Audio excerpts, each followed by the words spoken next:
Hello, this is G. Pradeep Shravan, Assistant Professor, Department of Public Administration, SRR Government Arts and Science College, Karimnagar. Today my topic is Comptroller and Auditor General of India. భారత comptroller and auditor general. భారతదేశంలో రాజ్యాంగబద్ధమైన పదవులలో అత్యున్నతమైన పదవి comptroller and auditor general of India. ఎందుకంటే కేంద్ర రాష్ట్ర ప్రభుత్వాల వ్యయాలను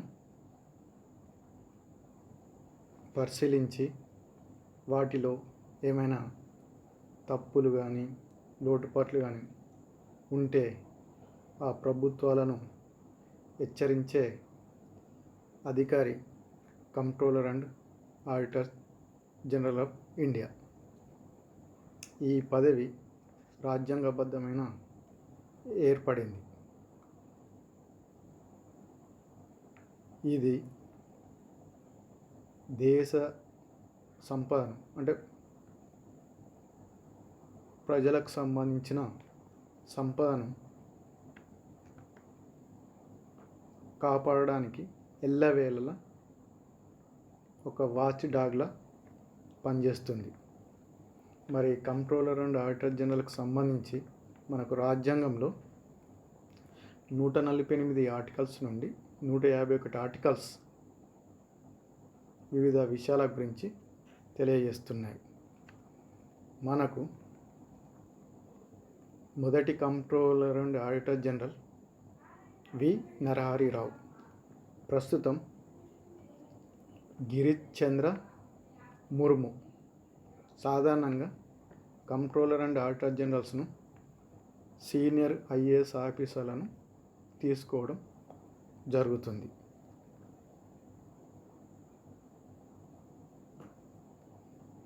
ఇతను 14వ కంప్ట్రోలర్ అండ్ ఆడిటర్ జనరల్. మనకు రాజ్యాంగబద్ధమైన పదవులలో చూస్తే కంప్ట్రోలర్ అండ్ ఆడిటర్ జనరల్ 9వ ర్యాంకును కలిగి ఉంది. అంటే సుప్రీంకోర్టు జడ్జీల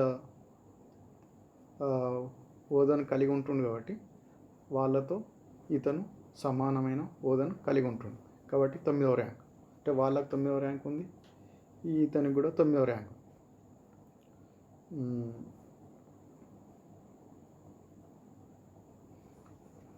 ముందుగా కంప్ట్రోలర్ అండ్ ఆడిటర్ జనరల్ యొక్క నియామకం, పదవి ప్రమాణ స్వీకారం, అతని యొక్క సాలరీ, అతని తొలగింపు, అతని యొక్క పదవీ కాలం, అదేవిధంగా comptroller and auditor general of India యొక్క ఆఫీస్ యొక్క స్ట్రక్చర్, కాగు యొక్క విధులను, బాధ్యతలు, కాగు రిపోర్ట్స్, కాగు ఏ స్కాములను అయితే బయటకు తీసిందో వాటి గురించి ఈరోజు ఈ లెసన్ ద్వారా మీకు తెలియజేస్తాను.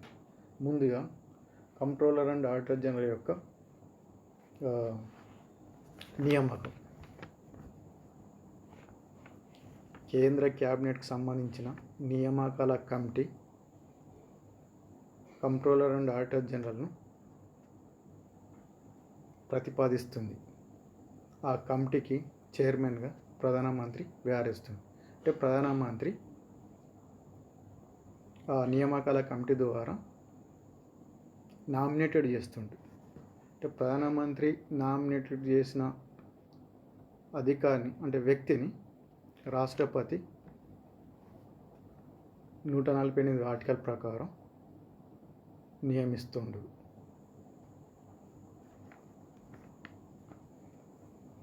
అయితే సెకండ్ పాయింట్ వచ్చేసరికి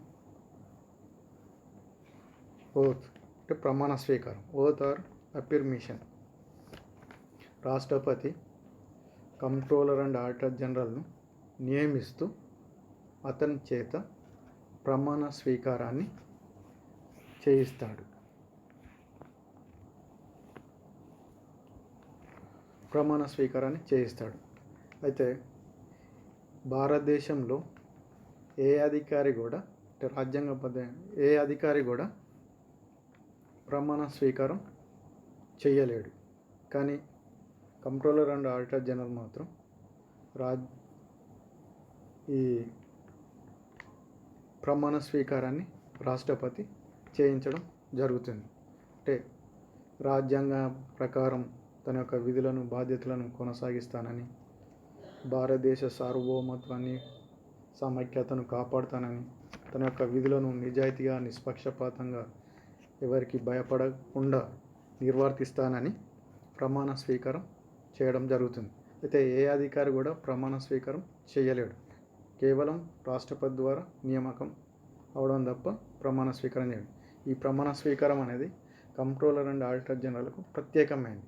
కాబట్టి ఇది ప్రతి ఒక్కరూ గుర్తుంచుకోవాల్సిన అవసరం ఉంది. ఇది ప్రమాణ స్వీకారం. పదవీ కాలం. కంట్రోలర్ అండ్ ఆడిటర్ జనరల్ యొక్క పదవీ కాలం 6 సంవత్సరాల సర్వీస్ లేదా 65 సంవత్సరాల వయసు నిండే వరకు పదవిలో కొనసాగుతాడు. అంటే ఏది ముందైతే దాన్ని ఫాలో కావడం జరుగుతుంది. అయితే అంతకంటే ముందు కూడా, పదవీ కాలం కంటే ముందు కూడా అతను రాజీనామా చేయవచ్చు. ఆ రాజీనామా లెటర్ను రాష్ట్రపతికి ఇవ్వాల్సి ఉంటుంది. అయితే పదవి విరమణ తర్వాత కాగ్ అంటే కేంద్ర ప్రభుత్వంలో కానీ రాష్ట్ర ప్రభుత్వంలో కానీ ఎటువంటి పదవిని కానీ ఉద్యోగాలను కానీ చేపట్టడానికి వీల్లేదు.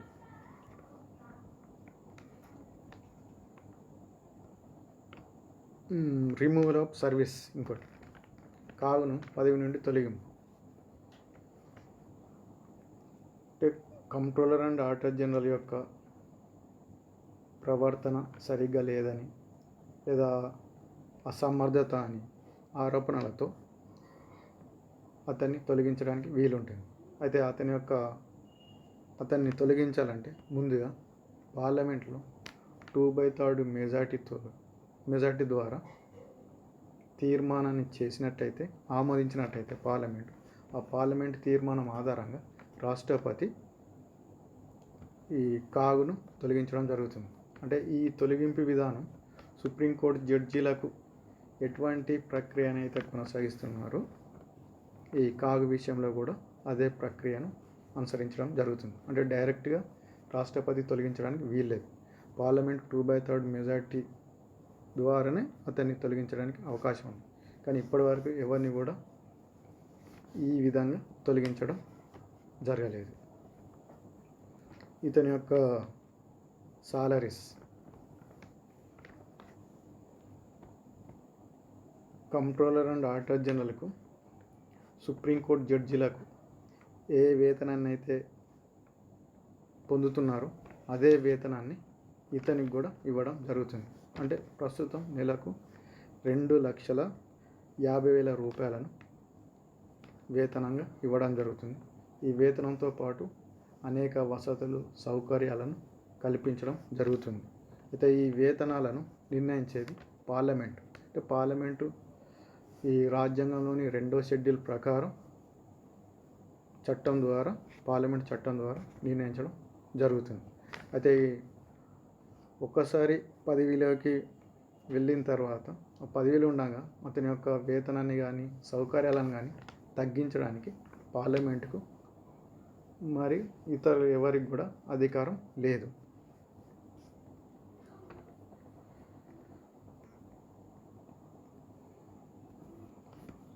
Right. Structure of CAG office. అయితే controller and auditor general of India Indian audit and accounts డిపార్ట్మెంట్కు చెందిన వ్యక్తి. అయితే ఈ ఇండియన్ ఆడిట్ అండ్ అకౌంట్స్ డిపార్ట్మెంట్కు హెడ్గా controller and auditor general of India ఉంటాడు. ఇతనికి తన విధుల నిర్వహణలో సహాయపడడం కొరకు 5 deputy controller and auditor general of ఇండియాలో ఉంటారు. అంటే 5 డిప్యూటీ కాగ్స్ ఉంటారు. అదేవిధంగా నలుగురు అడిషనల్ డిప్యూటీ కాగ్స్ అధికారులు ఉంటారు. ఆ ఆఫీసులో దాదాపు వాళ్ళతో పాటు 43,576 స్టాఫ్ అంటే మొత్తం దేశవ్యాప్తంగా పనిచేయడం జరుగుతుంది. అయితే ఈ డిప్యూటీ కాగ్స్ కానీ డిప్యూటీ అడిషనల్ కాగ్స్ కానీ వీళ్ళందరూ కూడా ఇండియన్ ఆడిట్ అండ్ అకౌంట్స్ సర్వీస్కి సంబంధించిన అధికారులు. ఇది ఈ ఆఫీస్కి సంబంధించిన స్ట్రక్చర్. మనకు ఆర్టికల్స్ వచ్చేసరికి 148 ఆర్టికల్ ప్రకారం కాగును రాష్ట్రపతి నియమించడం జరుగుతుంది. 149 ఆర్టికల్ ప్రకారం కంట్రోలర్ అండ్ ఆడిటర్ జనరల్కి సంబంధించిన అధికారాలు విధులను తెలియజేస్తుంది. 150 ఆర్టికల్ ప్రకారం కేంద్ర రాష్ట్ర ప్రభుత్వాల అకౌంట్స్కి సంబంధించి ఏ విధంగా రూపొందించాలో రాష్ట్రపతి గవర్నర్లను సూచించిన విధంగా కాగ్ ఆయా ప్రభుత్వాలను నిర్దేశించడం జరుగుతుంది. 151 ఆర్టికల్ ప్రకారం కాగ్ యొక్క బాధ్యతలు విధులకు సంబంధించిన రిపోర్ట్స్ను తయారు చేసి కేంద్రంలో అయితే రాష్ట్రపతికి, రాష్ట్రాలను అయితే ఆయా రాష్ట్రాల గవర్నర్లకు అందజేయడం జరుగుతుంది. ఇవి రాజ్యాంగం పరంగా కల్పించినటువంటి అధికారాలు.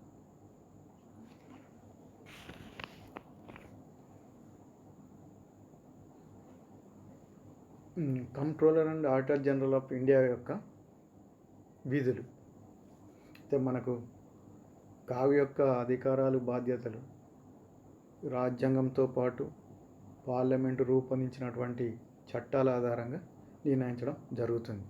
అంటే మనకు 1971లో controller and auditor general of India duties and functions service conditions act 1971. అదేవిధంగా కంట్రోలర్ అండ్ ఆడిటర్ జనరల్ యొక్క అకౌంట్స్ నుండి ఆడిట్ విధులను వేరు చేయడం కొరకు 1970లో ఒక చట్టాన్ని చేయడం జరిగింది. అంటే ఇవి రాజ్యాంగం నిర్దేశించిన అధికారాలు, అదేవిధంగా పార్లమెంటు చేసినటువంటి చట్టాల ఆధారంగా కాగ్ యొక్క అధికార విధులు ఆధారపడి ఉంటాయి. ముందుగా సంఘటిత నిధుల ఖర్చులను తనిఖీ చేయడం. అంటే ఎవరి సంఘటిత నిధులు? కేంద్ర ప్రభుత్వానికి చెందినటువంటి సంఘటిత నిధుల ఖర్చులను, రాష్ట్ర ప్రభుత్వాలకు చెందినటువంటి రాష్ట్ర సంఘటిత నిధుల ఖర్చులను, అదేవిధంగా కేంద్రపాలిత ప్రాంతాల్లో ఏ రాష్ట్రాలకైతే శాసనసభలను ఏర్పాటు చేయడం జరిగిందో ఆ కేంద్రపాలిత ప్రాంతాల సంఘటిత నిధుల ఖర్చులను ఆడిట్ చేయడం జరుగుతుంది. అంటే పరిశీలించడం జరుగుతుంది. అంటే ఆ సంఘటిత నిధుల నుండి ఎప్పుడెప్పుడు ఏ ఏ కార్యక్రమాల కొరకు డబ్బులను తీయడం జరిగిందో వాటికి సంబంధించిన అకౌంట్స్ను తనిఖీ చేయడం జరుగుతుంది. అంటే నిబంధన ప్రకారమే తీయడం జరిగిందో, తీసిన వాటిని ఆయా ఉద్దేశం కొరకే ఖర్చు చేయడం జరిగిందా అనే విషయాలను పరిశీలించడం జరుగుతుంది. రెండో అధికారం వచ్చేసరికి ఆగంతక నిధులు, ప్రభుత్వ ఖాతాలు. వీటి యొక్క ఖాతాలను కూడా, ఖర్చులను కూడా పరిశీలించడం. ఆగంతక నిధులు కేంద్ర ప్రభుత్వానికి సంబంధించిన ఆగంతక నిధి మరియు కేంద్ర ప్రభుత్వానికి సంబంధించిన పబ్లిక్ అకౌంట్స్, అదేవిధంగా రాష్ట్రాలకు సంబంధించి రాష్ట్ర ఆగంతక నిధులు మరియు రాష్ట్ర ప్రభుత్వాల పబ్లిక్ అకౌంట్స్ యొక్క ఈ ట్రాన్సాక్షన్స్ను పరిశీలించడం. అంటే ఈ ఆగంతక నిధుల నుండి ఏ సందర్భాల్లో డబ్బులను తీసి ఖర్చు చేయడం జరిగిందో, అదేవిధంగా ప్రభుత్వ ఖాతాల నిధి నుండి ఏ విషయాల కొరకు డబ్బులను తీసి ఖర్చు చేయడం జరిగిందో ఆయా ఆర్థిక కార్యకలాపాలను కంట్రోలర్ అండ్ ఆడిటర్ జనరల్ తనిఖీ చేయడం జరుగుతుంది. మూడో విధి, ప్రభుత్వాలకు సంబంధించిన శాఖలు, అంటే ఉదాహరణకు రైల్వే డిపార్ట్మెంట్, పోస్టల్ డిపార్ట్మెంట్, కొన్ని ఈ రక్షణకు సంబంధించిన శాఖలు, ఇటువంటి అంటే రాష్ట్ర ప్రభుత్వానికి వస్తే రోడ్ ట్రాన్స్పోర్ట్ కార్పొరేషన్స్ ప్రభుత్వ శాఖ, ఇలా ఈ శాఖల యొక్క ఖర్చులు, వాటి యొక్క లాభ నష్టాలు, వాటి యొక్క బ్యాలెన్స్ షీట్లు, వాటి యొక్క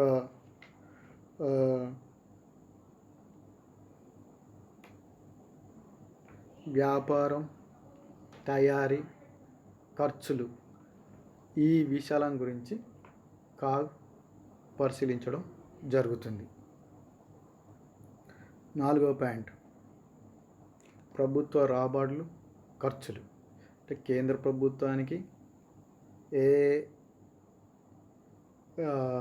మార్గాల ద్వారా, వనరుల ద్వారా రాబడులు సేకరించడం జరుగుతుందో, అదేవిధంగా ఏ అంశాలకు సంబంధించి ఖర్చులు చేయడం జరుగుతుందో, అదేవిధంగా రాష్ట్రాలకు వచ్చి రాష్ట్ర ప్రభుత్వాలకు ఏ మార్గాల ద్వారా రాబడులను సేకరించడం జరుగుతుందో, వచ్చినటువంటి రాబడులను ఏ విధంగా ఏ అంశాల కొరకు ఏ కార్యక్రమాల కొరకు ఖర్చు చేయడం జరుగుతుందో, వాటిని అంటే చట్టబద్ధంగానే రాబడులను సేకరించడం జరుగుతుందో, అదేవిధంగా చట్టబద్ధంగానే ఖర్చులను చేస్తున్నారా లేదా అనే విషయాలను ఆడిట్ చేయడం జరుగుతుంది.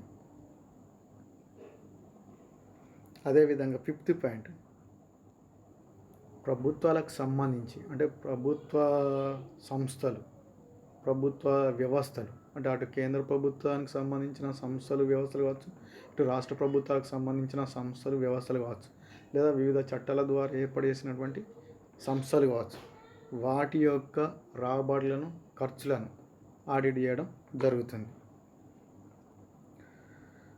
అదేవిధంగా ప్రభుత్వాలు ఏర్పడేసినటువంటి కంపెనీలు, పార్లమెంట్ చట్టం ద్వారా, ఇటు రాష్ట్ర శాసనసభల ద్వారా ఏర్పాటు చేసినటువంటి కార్పొరేషన్, వాటికి సంబంధించిన రాబడులు, ఖర్చులను కూడా ఆడిట్ చేయడం జరుగుతుంది. 6th పాయింట్, ప్రభుత్వాల డెబిట్స్, అంటే కేంద్ర రాష్ట్ర ప్రభుత్వాల యొక్క డెబిట్స్ మరియు సింకింగ్ ఫండ్స్, వాటి యొక్క డిపాజిట్స్, అడ్వాన్స్లకు సంబంధించి కూడా ఆడిట్ చేయడం జరుగుతుంది. 7th పాయింట్, ఇవే కాకుండా ఇతర ఖాతాలపై, అంటే కేంద్ర రాష్ట్ర ప్రభుత్వాలకు సంబంధించిన ఇతరత్ర ఖాతాలపై అటు కేంద్రానికి సంబంధించి రాష్ట్రపతి, ఇటు రాష్ట్రాలకు సంబంధించి గవర్నర్ కోరితే వాళ్ళ కోరిక మేరకు వాటిని కూడా ఆడిట్ చేయడం జరుగుతుంది. 8th పాయింట్, కేంద్ర ప్రభుత్వానికి సంబంధించిన ప్రభుత్వ ఖాతాల కమిటీకి, రాష్ట్రానికి సంబంధించిన రాష్ట్ర ప్రభుత్వ ఖాతాల కమిటీకి కాగ్ ఒక గైడ్గా, ఒక ఫిలాసఫర్గా, ఒక ఫ్రెండ్గా వ్యవహరించడం జరుగుతుంది. 9th point, controller and auditor general సంవత్సరం పొడవునా కేంద్ర రాష్ట్ర ప్రభుత్వాలకు సంబంధించిన ఏ విషయాల మీద ఆడిట్ చేయడం జరిగిందో వాటికి సంబంధించిన రిపోర్ట్స్ను తయారు చేసి కేంద్రంలో రాష్ట్రపతికి, రాష్ట్రాలను అయితే రాష్ట్ర గవర్నర్లకు సబ్మిట్ చేయడం జరుగుతుంది. ఇవి కంట్రోలర్ అండ్ ఆడిటర్ జనరల్కి సంబంధించిన ప్రధానమైన విధులు.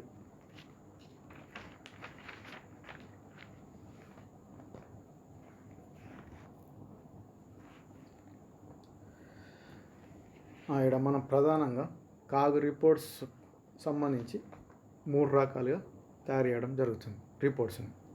అవి ఒకటి audit report on appropriation accounts, అంటే ఇదొక రిపోర్ట్ అన్నట్టు. ఆడిట్ రిపోర్ట్ ఏంటిది? అప్రోప్రియేషన్ అకౌంట్స్ అంటే పార్లమెంట్, అంటే కేంద్రంలో అయితే పార్లమెంటు, రాష్ట్రాల్లో అయితే శాసనసభలు ఏ కార్యక్రమాల కొరకైతే, అంటే గవర్నమెంట్కి సంబంధించి ఏ స్కీమ్స్, ఏ డెవలప్మెంట్ యాక్టివిటీస్కి సంబంధించి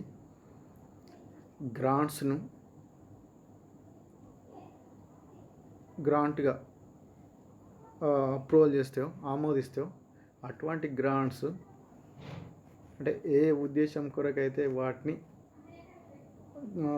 శాంక్షన్ చేయడం జరిగిందో ఆ ఉద్దేశం కొరకే వాటిని ఖర్చు చేసినారా లేదా అనే విషయాలకు సంబంధించి ఈ ఆడిట్ రిపోర్ట్ అన్నట్టు. అంటే audit report on appropriation account, అంటే ఇది కేంద్రానికి సంబంధించిన ఒక రిపోర్ట్, రాష్ట్రాలకు సంబంధించిన ఒక్కొక్క రిపోర్ట్.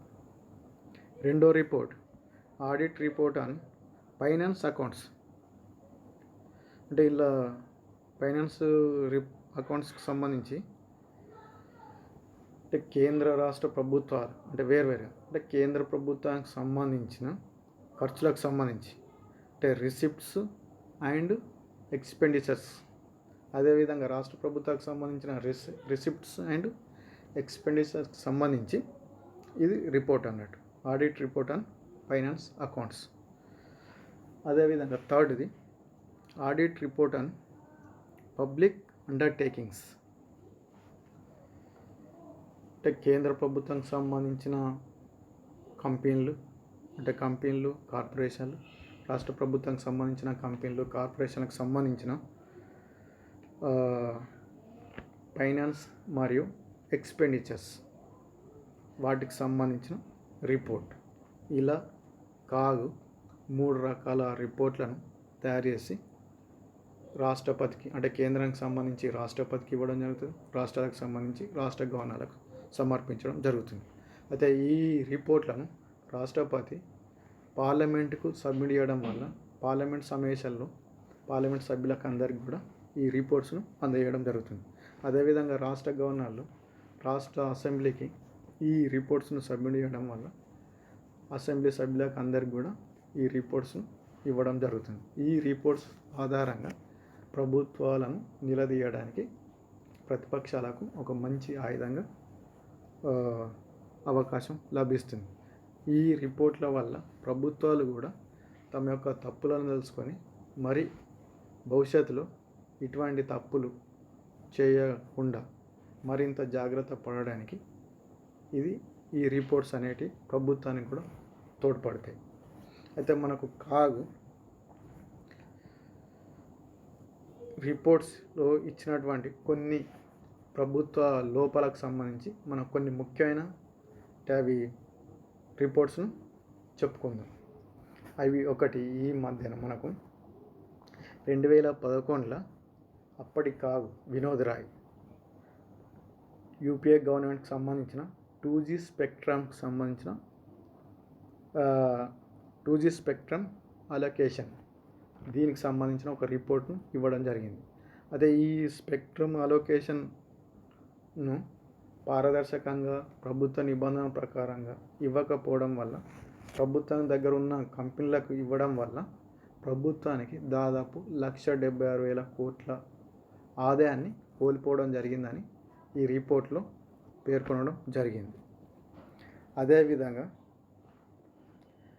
రెండవది Commonwealth games scam. UPA government కాలంలోనే ఈ కామన్వెల్త్ గేమ్స్ను నిర్వహించడం జరిగింది. ఆ గేమ్స్ నిర్వహించే సందర్భంగా ఢిల్లీలో ఆ కామన్వెల్త్ గేమ్స్కి సంబంధించి స్పోర్ట్స్ విలేజ్ని తయారు చేయడం జరిగింది. అయితే దాంట్లో కొన్ని వేల కోట్ల రూపాయల కుంభకోణం జరిగిందని ఈ రిపోర్ట్ను అదే సమయంలో అప్పటి వినోద్ రాయ్ ఇవ్వడం జరిగింది. అదేవిధంగా మనకు 2012లో కోల్ మైన్ అలొకేషన్స్, అదే యూపీఏ గవర్నమెంట్ కాలంలో 1856 బిలియన్స్ లాస్ అయిందని చెప్పడం జరిగింది.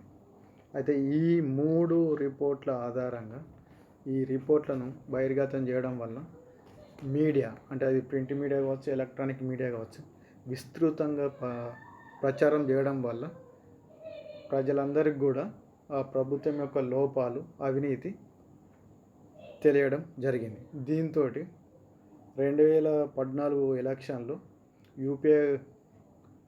యూపీఏ పార్టీ ఘోరంగా పరాజయం ఎదుర్కోవడం జరిగింది.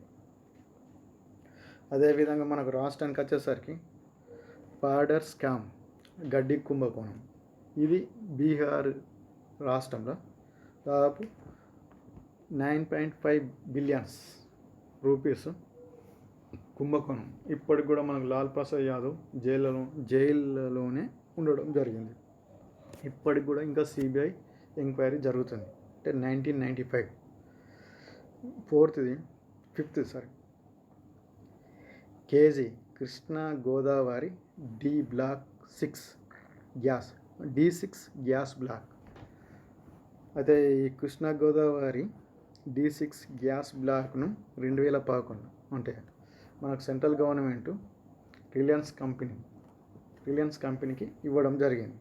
ఆ రిలయన్స్ కంపెనీ ప్రభుత్వం యొక్క నిబంధనలు, గైడ్లైన్స్ను పాటించక ఇంకా అవినీతి పాల్పడడం వల్ల దాదాపు 7,000 కోట్లు ప్రభుత్వానికి నష్టం కలిగిందని ఈ రిపోర్ట్లో పేర్కొనడం జరిగింది. ఇవి కాగు యొక్క రిపోర్ట్లలో అత్యంత ముఖ్యమైనవి.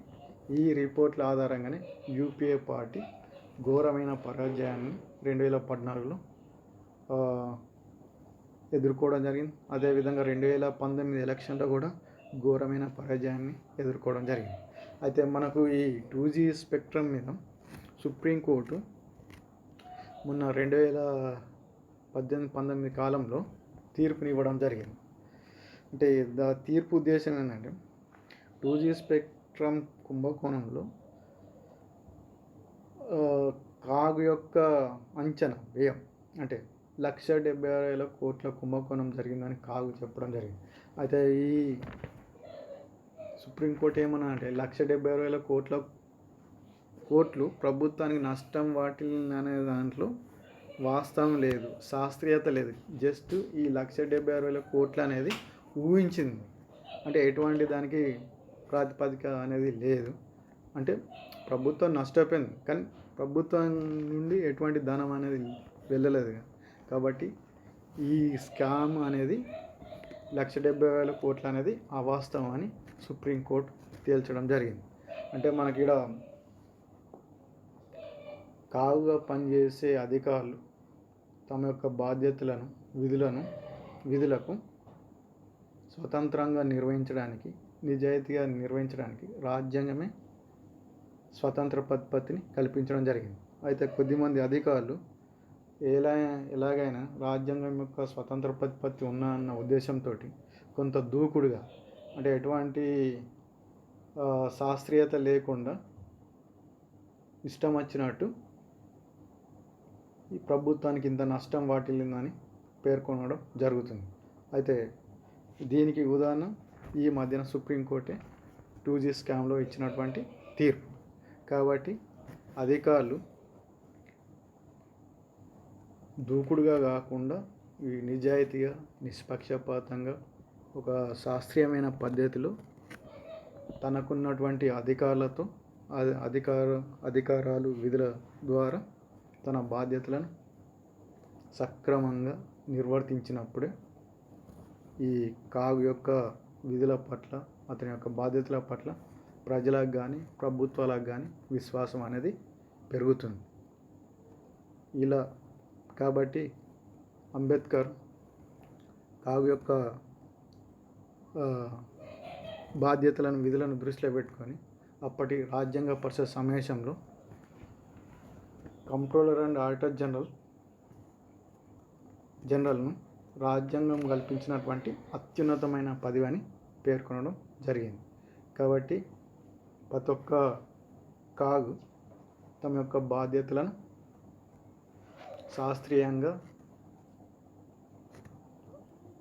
విచక్షణతో సంపూర్ణంగా నిర్వహించాలని